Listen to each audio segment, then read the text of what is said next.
मित्रों, जैसा कि अभी हमारी चर्चा थी कि धर्म सुधार आंदोलन के जो प्रमुख कारण थे वो कौन कौन से थे, और इस चर्चा के दौरान हमने ये जानने का प्रयास किया कि चर्च के अंदर जो व्याप्त व्यभिचार था, जो भ्रष्टाचार था, और जिस प्रकार के अय्यासी जीवन चर्च और उनके धर्म अधिकारियों के द्वारा व्यतीत किया जा रहा था और लोगों को से धन ऐंठने का कार्य किया जा रहा था, इन्हीं चर्चाओं के साथ साथ अब हम जो धर्म सुधार आंदोलन का जो तात्कालिक कारण था, जिसके अंतर्गत बताया कि सबसे पहले इस आंदोलन में मार्टिन लूथर, जिसने पोप के द्वारा जो इंडल्जेंस, जो क्षमा पत्र बिक्री के लिए बाजार में लाए गए और उनके माध्यम से ये बताया जा रहा था कि इन क्षमा पत्रों को खरीदने के पश्चात व्यक्ति को मोक्ष प्राप्त हो सकता है। एक तरीके से यहाँ लोगों को मूर्ख बनाने का कार्य किया जा रहा था और इन्हीं बातों का विरोध जर्मनी के धर्म सुधारक मार्टिन लूथर के द्वारा किया गया और उसने इनका जबरदस्त विरोध किया और अपनी तार्किक शैली के द्वारा उसने जो बाइबिल के अंदर जो मुख्य सिद्धांत थे उन सिद्धांतों को लोगों को बताया और उसने अपनी 95 जो 95 जो थीसिस थी उसको उसने विटनबर्ग के जो चर्च था उसके यहाँ उसने लटका दिया, विटनबर्ग के गिरजा घर के बाहर उसने लगा दिया और लोगों को पढ़ने के लिए जब उसके द्वारा ये दिया गया और चर्च के द्वारा जिस प्रकार से धन बटोरने का कार्य जो किया जा रहा था उसका उसने पुरजोर तरीके से विरोध किया। उसके इस विरोध के कारण आगे चल करके हम देखते हैं कि जो कैथोलिक धर्म था वो अब प्राय दो संप्रदायों के अंदर या दो इसके मत हो गए। जो परंपरावादी सोच से प्रेरित लोग थे वो ईसाई धर्म, उसे कैथोलिक कहा गया, और जिन्होंने मार्टिन लूथर के द्वारा जो नए विचार प्रस्तुत किए गए उन्हें प्रोटेस्टेंट कहा गया। प्रोटेस्टेंट का मतलब ही यहाँ प्रोटेस्ट यानी कि विरोध करना था। अब हम बात करेंगे कि धर्म सुधार आंदोलन या प्रोटेस्टेंटवाद के जो मूल सिद्धांत थे वो कौन कौन से थे। धर्म सुधार आंदोलन प्रोटेस्टेंटवाद तथा रोमन कैथोलिक चर्च के सिद्धांतों में मुख्य, सबसे पहले हमें यह समझना होगा कि अंतर क्या था। प्रोटेस्टेंट विचारधारा के लोगों का मानना था कि एक ईसाई धर्मावलंबी को अपने धर्म ग्रंथ बाइबिल से स्वयं प्रत्यक्ष मार्गदर्शन लेना चाहिए।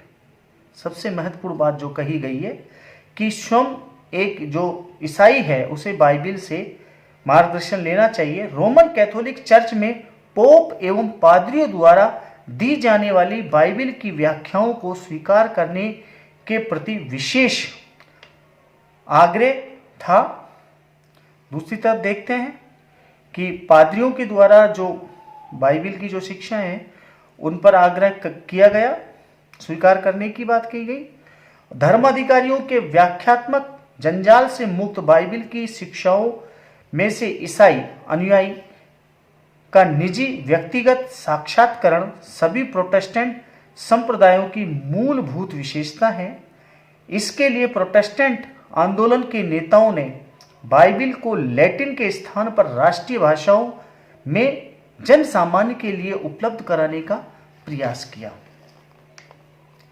सभी प्रोटेस्टेंट विचारकों का मानना था कि रोमन कैथोलिक चर्च द्वारा प्रचलित अनुष्ठानिक कर्मों तथा कर्मकांड से मोक्ष या पाप मुक्ति संभव नहीं है। ईश्वर की प्राप्ति के लिए लूथर के प्रसिद्ध सिद्धांत जस्टिफिकेशन बाय फेथ, विश्वास से मुक्ति का यही अर्थ है कि प्रोटेस्टेंट विचारकों ने ईसाई धर्म में प्रचलित संतों की पूजा, तीर्थ यात्राएं, पादरियों की मध्यस्थता में किए जाने वाले विधिक अनुष्ठान, पादरियों के सम्मुख अपने पापों की स्वीकृति, इन सभी को नर्थक माना है। उन सभी ने आंतरिक मन शुद्धि तथा आचरण की सादगी एवं पवित्रता पर बल दिया है। यानी कि यहां पर आत्ममंथन करने की बात कही गई है और पादरियों के द्वारा जो परंपरागत जो शिक्षा पद्धति, या हम ये कहें कि परंपरागत रूप से जो बातें बताई जा रही थी, उनसे दूर रहने के लिए या उनके प्रति आस्था व्यक्त करने की बात नहीं की गई प्रोटेस्टेंट के द्वारा। प्रोटेस्टेंट अनुयायियों ने पोप की प्रभुसत्ता को नकारा। रोमन कैथोलिक अनुयायियों के लिए पोप ही सर्वे सर्वा था। ये दूसरा जो महत्वपूर्ण जो अंतर हमें यह देखने को मिलता है कि एक तरफ तो प्रोटेस्टेंट जो अनुयायी हैं वो पोप की प्रभुसत्ता को मानने से इनकार करते हैं, तो दूसरी तरफ जो रोमन कैथोलिक थे उसके जो अनुयायी हैं उनके लिए पोप ही सर्वे सर्वा था तथा उसके कथन ब्रह्म वाक्य के समान थे। प्रोटेस्टेंट विचारकों ने धर्म ग्रंथ की प्रभुसत्ता को ही स्वीकार किया। उन्होंने पोप तंत्र तथा पादरियों की विशेष शक्तियों तथा धर्म के मध्यस्थ के रूप में उनकी भूमिका को स्वीकार नहीं किया। ये कुछ ऐसी बातें हैं या कुछ ऐसे सिद्धांत थे मूलतः जो कि प्रोटेस्टेंट और रोमन कैथोलिकों के मध्य एक अंतर को यहाँ स्पष्ट करते हैं। अब हम बात करेंगे कि धर्म सुधार आंदोलन की जो धाराएं थी वो किस प्रकार से बही और इसके जो सूत्रधार थे मार्टिन लूथर, उन्होंने किस प्रकार से इस धर्म का या इस संप्रदाय का प्रचार प्रसार किया गया। धर्म सुधार आंदोलन या प्रोटेस्टेंट क्रांति का सूत्रपात सबसे पहले मार्टिन लूथर के द्वारा जर्मनी में हुआ।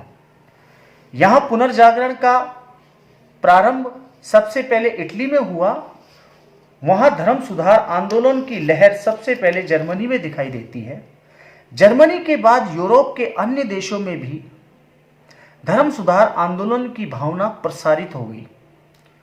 धर्म सुधार आंदोलन या प्रोटेस्टेंटवाद मुख्यतः तीन धाराओं के रूप में प्रकट हुआ। इसकी जो मुख्य जो धाराएं बताई गई हैं वो तीन हैं। जर्मनी में लूथरवाद, स्विट्जरलैंड में कॉलिनवाद और इंग्लैंड में एलिंकनवाद। जर्मनी में लूथरवाद की जो बात कही गई है कि 16वीं शताब्दी में यूरोप में घटित धर्म सुधार आंदोलन या प्रोटेस्टेंटवाद का प्रवर्तक एवं संस्थापक मार्टिन लूथर को माना जाता है। इनका जो समय था 1483 से लेकर 1546 ईस्वी तक का इनका समय है। धर्म सुधार आंदोलन का प्रारंभ जर्मनी में ही क्यों हुआ, ये एक ऐसा प्रश्न है। इस प्रश्न को जानना हमारे लिए जरूरी है। जर्मनी के निवासी मार्टिन लूथर का व्यक्तित्व तो उत्तरदायी है ही, लेकिन जर्मनी की कुछ विशिष्ट आंतरिक परिस्थितियां भी इसके लिए सहायक रही। इसमें जो सबसे महत्वपूर्ण जो बात कही गई है कि मार्टिन लूथर का जो व्यक्तित्व था वो तो इसके लिए उत्तरदायी था ही, लेकिन कुछ ऐसी परिस्थितियां भी थी जो इसके लिए सहायक रही। एक तो जर्मनी में सशक्त केंद्रीय सरकार का अभाव था, जिसके माध्यम से चर्च अपनी आज्ञाओं को जनता में सख्ती से पालन करवा सकता था। दूसरा, जैसा कि जे.ई. स्वेन ने कहा है, जर्मन वासी अच्छे रोमन कैथोलिक अनुयायी नहीं थे। वे स्वभाव से न प्रशिक्षण से रोम से दूर अवस्थित होने के कारण संपर्क की पारस्परिक कठिनाइयां भी थी। यहाँ ये बताया गया है कि जो जर्मन वासी थे, जर्मनी के अंदर इस समय जो केंद्रीय सरकार थी, उस केंद्रीय सरकार पोप की जो आज्ञाएं थी, उन आज्ञाओं को सरकार के अंदर भली भांति एक तरीके से स्थापित नहीं कर रही थी। दूसरे कारण यह भी माना गया है कि यहां जर्मनवासी अच्छे रोमन कैथोलिक अनुयायी नहीं थे और वो स्वभाव से ही कोई उन्हें प्रशिक्षण भी नहीं दिया गया था, ये माना जाता है। और रोम से दूर रहे अवस्थित होने के कारण उनसे जो पारस्परिक संपर्क जो होते थे उसमें भी अनेक प्रकार की कठिनाइयां आ रही थी। इसलिए कहा जाता है कि ये जो परिस्थितियां थी, इन परिस्थितियों के कारण जर्मनी के अंदर लूथरवाद धीरे धीरे और अधिक विकसित होता चला गया। ये ऐसी कुछ पृष्ठभूमियां थी। मार्टिन लूथर जो धर्म सुधार आंदोलन के जनक माने जाते हैं, उनके संबंध में जो जानकारी है कि आखिर मार्टिन लूथर कौन थे, इसकी हम यहाँ चर्चा करेंगे। मार्टिन लूथर का जन्म 10 नवंबर 1483 को जर्मन के मैन्सफेल्ड क्षेत्र के एक साधारण कृषक परिवार में हुआ। मैन्सफेल्ड क्षेत्र ताम्र खनन उद्योग के लिए प्रसिद्ध था और मार्टिन लूथर के पिता हैंस लूथर ने ताम्र खनन क्षेत्र में प्रविष्ट होकर अपनी मेहनत से एक छोटे से पूंजीपति का दर्जा हासिल किया। कृषक एवं नवबुजुर्गा परिवेश की पृष्ठभूमि में मार्टिन लूथर का लालन पालन हुआ। उसकी आरंभिक शिक्षा दीक्षा मैन्सफेल्ड, मेडनबर्ग, एसेस नेच के स्कूलों में हुई। इसके बाद मार्टिन लूथर को अरफर्ट विश्वविद्यालय में अध्ययन के लिए भेज दिया गया, जहां उसने सन 1502 में बीए की डिग्री प्राप्त की। सन 1505 में उसने एमए की परीक्षा उत्तीर्ण की और इसके बाद मार्टिन लूथर के पिता उसे कानून के अध्ययन एवं इसी क्षेत्र में कैरियर बनाने के लिए प्रेरित करते रहे, लेकिन लूथर ने अकस्मात एक मठ में प्रवेश प्राप्त कर लिया, जहां उसने धार्मिक विषयों का अध्ययन प्रारंभ किया। वह स्वयं साधु बन गया। मठ के उच्च अधिकारियों के कहने पर उसने कुछ समय के लिए विटनबर्ग विश्वविद्यालय एवं उसके बाद एरफर्ट विश्वविद्यालय में अस्थायी प्रोफेसरशिप स्वीकार की और इसके बाद उसने रोम की यात्रा की, जहां उसने रोम के धार्मिक जीवन में व्याप्त आडंबर एवं अनाचार को स्वयं देखा और इसके बाद पुनः अपने मठ में लौट आया और धार्मिक विषयों के अनुशीलन एवं उन पर व्याख्यानों में व्यस्त हो गया। चिंतन मनन की इस प्रक्रिया में मार्टिन लूथर ने अपने उस विशिष्ट धार्मिक सिद्धांत को प्रस्तुत किया जो बाद में प्रोटेस्टेंटवाद का आधार बना। इस सिद्धांत के अनुसार मनुष्य अपने कर्मों से नहीं बल्कि श्रद्धा एवं विश्वास से ईश्वर तक पहुंच सकता है। इस सिद्धांत को संक्षिप्त में जस्टिफिकेशन बाय बर्थ, आस्था या श्रद्धा के माध्यम से पाप मुक्ति या मोक्ष के नाम से जाना जाता है।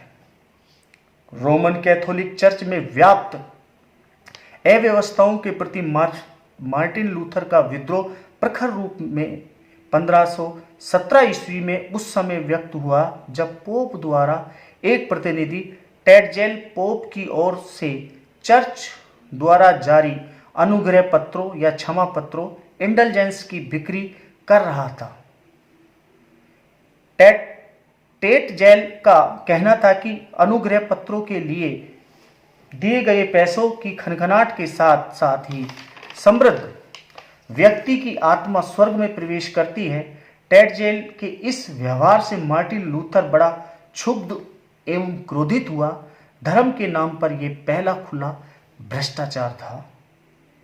मार्टिन लूथर ने अनुग्रह पत्रों की उक्त पद्धति के प्रति अपनी शंकाएं एवं आलोचना कुछ प्रतिस्थापनाओं के रूप में लैटिन भाषा में शब्दांकित की और उन्हें 95 थीसिस 95 प्रतिस्थापनाएं के नाम से 31 अक्टूबर 1517 को विटनबर्ग के कैसल चर्च के द्वार पर लटका दिया। लूथर द्वारा रचित 95 थीसिस चर्च की व्यवस्था के विरुद्ध स्पष्ट लिखित एवं प्रखर अभिव्यक्ति थी और इसी तिथि से यूरोप में धर्म सुधार आंदोलन का शंखनाद हुआ।